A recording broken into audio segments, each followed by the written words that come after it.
We thought you'd understand, Alex. You've always had more than enough. My mother's voice was calm, almost rehearsed, like she was breaking bad news about the weather, not telling me they had signed the house over to my younger brother, Ethan. No heads up, no discussion, just a notarized decision wrapped in the thinnest layer of justification. They were standing in the kitchen I'd remodeled, same slate blue cabinets I'd chosen, same farmhouse sink I'd driven down from Seattle to install over Memorial Day weekend. Now it wasn't my parents' kitchen anymore. It was Ethan's. I didn't yell, didn't ask why. I just stood there and nodded. I'm Alex. I'm 38. I lead strategy for a medical tech company based out of San Diego. It's demanding, but it pays well and it gives me purpose. I worked my way up scholarships, internships, 1,000 late nights in windowless offices. I don't drink much. I don't make scenes. I pay my taxes early. For the last 15 years, I've sent money home, fixed things, covered emergencies. When Dad's hip replacement wasn't fully insured, I wrote the check. When Ethan's car broke down for the third time, I covered it. I never made a fuss. I was just glad to help. That's what family does, or so I believed. I flew in that weekend because the roof had started leaking again. Dad called on Tuesday. I was on a plane by Friday. That's when they told me. The house was no longer in their name. It was Ethan's. Had been for 3 months. He needs the stability, Mom had added, pouring coffee like we were about to discuss something trivial. You have your life. I sipped the coffee. It tasted like nothing. Growing up, Ethan was the boy who skated by. Charming, impulsive, and fragile in the way that made adults coddle him. He failed algebra twice, got caught shoplifting once, and barely graduated high school. But he could light up a room. He had this way of making you feel like you were the only person in it. People excused the rest. I didn't envy him. I just worked. I moved out at 18. By 25, I was paying part of their mortgage. By 30, I was the one making sure Ethan stayed out of real trouble. Rehab fees. Bail once. Even his first business venture, a boutique dog collar company, burned through $15,000 of mine in 6 months. I told myself it was love. Family loyalty. That someday they'd see me not just as the reliable one, but as someone who mattered too, not just when things needed fixing. But standing in that kitchen, I realized my role had never been about presence. It was about utility. That night, I stayed at a hotel near the airport. I didn't say goodbye. I didn't text Ethan. I stared at the ceiling until sunrise. A tightness sat in my chest, not quite anger, not yet sadness. Just weight. I tried to replay their words, hoping I had misunderstood. You have your life. They weren't wrong, technically. I did have a life. A downtown condo with floor-to-ceiling windows. A gym membership I actually used. A girlfriend, Emma, who thought I was too hard on myself. I had everything, on paper, but somehow I had nothing that felt like mine. Not the family memories. Not the old house. Not even the stories they'd tell one day about how they got through the hard years. Ethan would be the name they'd remember. The rest would be my wiring silent, essential, invisible. I didn't cry, I packed. I flew home. A week later, Dad called. His tone was casual. Hey, bud. Ethan said the WFI's acting up again. Think you can take a look remotely? I stared at the phone for a long time before hanging up. Then I blocked his number. For the first time in my life, I let something break and didn't fix it. I didn't tell Emma right away. Not because I was hiding it, but because I didn't know how to explain it without sounding petty. So I let the silence sit, like a storm that hadn't arrived yet. She noticed.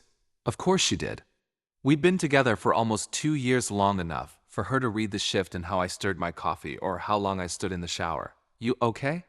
She asked one night, curled against me on the couch. I'm fine. A pause, then softer. You're not. I told her everything. The kitchen. The deed. The way my mother said it. Emma didn't flinch. She just listened, her brow tightening more with every detail. When I finished, she leaned her head against my shoulder. I'm sorry, she said. That's not just unfair. That's cruel. It was the first time I let myself believe it was. In the months that followed, I pulled back. I stopped calling. Stopped sending money. Birthdays came and went. I didn't show up for Dad's post-op checkup or Ethan's third attempt at launching a podcast. I watched from the distance they'd created, and for once I stayed there. They noticed. Mom left a voicemail on Thanksgiving. We miss you. Ethan's been trying his best, but the house still needs repairs. It's not the same without you. I didn't reply. Christmas came. I stayed in San Diego. Emma and I made prime rib, drank wine, and watched old Hitchcock films. She gifted me a leather journal. On the inside cover, she wrote, "You don't need to fix everything to matter." That sentence stayed with me. I carried the journal everywhere. The thing about withdrawal is it gives you space, not just from people, but from illusions. I started realizing how much of my identity had been built around being needed, and how little of it was built around being wanted. I began therapy. Emma encouraged it. My therapist, a soft-spoken man named Carl, said something in our third session that stuck. Love built only on obligation isn't love, it's labor. I started keeping a tally not of debts paid, but of peace earned. A hike on a Saturday morning instead of flying out to fix gutters. A quiet evening at home instead of navigating another phone call with guilt laced in every sentence. The weight began to lift, slowly, quietly.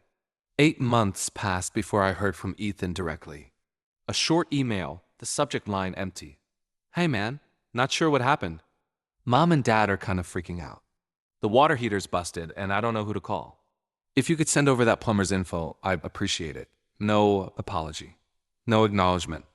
Just a hand reaching out, expecting the usual ladder. I didn't respond. A week later, another email. This one longer, angrier. "You think you're better than us now? Just because you make money? You've changed, man. You used to care. I'm drowning here, and you're what on a beach somewhere." I read it twice. Then I deleted it. For the first time in my life, I let someone else drown. The silence didn't cause an explosion. It caused erosion. Slow, relentless, familiar. By the 1-year mark, I had become a ghost in their family unit. The group texts stopped. The birthday wishes vanished. My mother's Facebook, where she used to post about Ethan's business ideas in Dad's garden, no longer featured any trace of me. You'd think I was the cousin who moved abroad and lost touch, not the son who kept them afloat for a decade. Emma suggested we visit Hawaii for our anniversary. We spent a week hiking, eating fresh poke, and swimming in silence that asked nothing of me. On the last night, over a glass of wine, she said, "You're more yourself out here." I knew she was right. And it terrified me how unfamiliar that self still felt. When we got home, I opened my laptop to a new email, this time from my mother. "Alex, I hope you're well. I won't pretend to understand what changed, but I want to say we miss you. Your father's had some health issues lately, and Ethan, well, he's struggling. I know you're busy, but maybe we could talk." There was no mention of the house. No mention of the choice they made.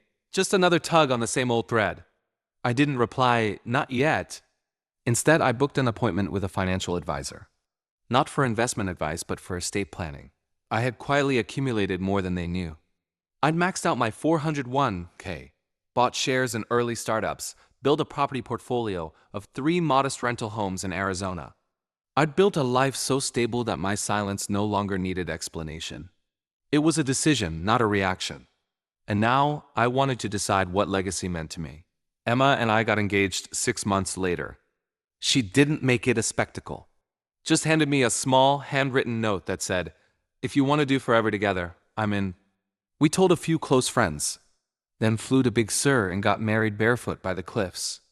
No family, just the sea, the wind, and a promise that asked nothing but presence. After the ceremony, I pulled out the leather journal. I wrote one sentence. "I don't owe anyone the pieces they refused to see." A few days later, I sent one letter, paper, not email. "Mom, I'm writing this not to rehash the past, but to offer clarity. I spent years believing love meant sacrifice. That if I gave enough, fixed enough, paid enough, I'd earn your pride, maybe even your affection. I've come to understand that love doesn't work like that.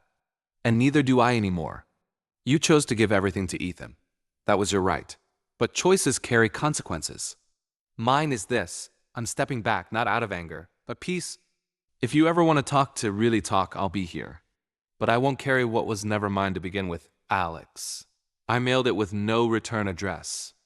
Not out of spite, but to remove the expectation of reply. A month passed, then another. No calls, no letters. Then one night, I opened my inbox and found an email from a cousin I hadn't spoken to in years.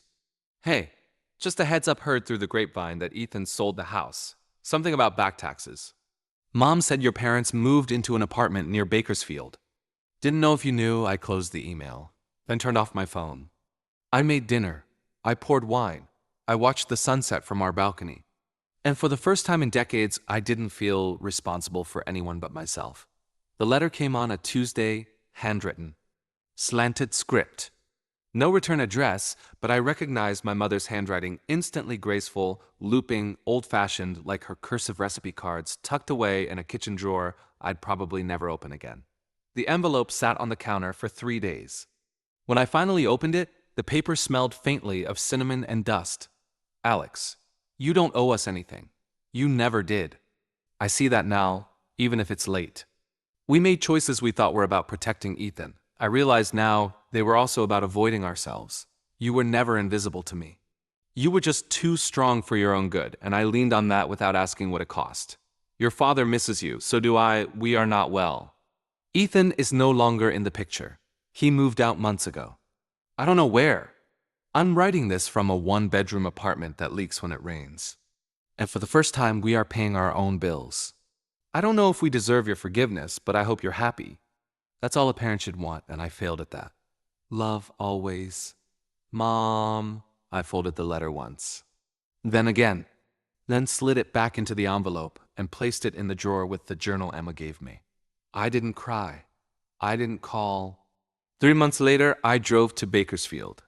Not because I was asked, not because I felt responsible, because I had forgiven them in silence, and sometimes forgiveness isn't a phone call, it's presence. I didn't call ahead. I parked across the street and sat in the rental car, watching the second-floor window glow faintly yellow. She was there, moving slowly, folding laundry. Her hair thinner, her frame smaller, but it was her. I didn't knock. I didn't need to. That night wasn't for reconnection.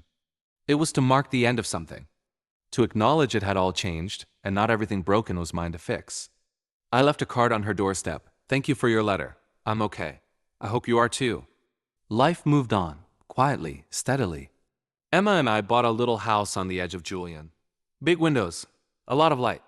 We planted lavender and rosemary and adopted an older dog named Jasper who snored like a tractor. One evening, I watched the sun go down behind the hills and realized I hadn't thought about the house. Their house, now long gone in months. I didn't think of the money, or the deeds, or the rooms I once painted. Instead, I thought of the silence I'd claimed. The life I'd built in the open space where duty used to live. No fanfare, no revenge, just peace. The kind that feels like justice, the kind you don't have to earn. If you enjoyed this story, please give a thumbs up to the video and consider subscribing to the channel for more powerful true life stories.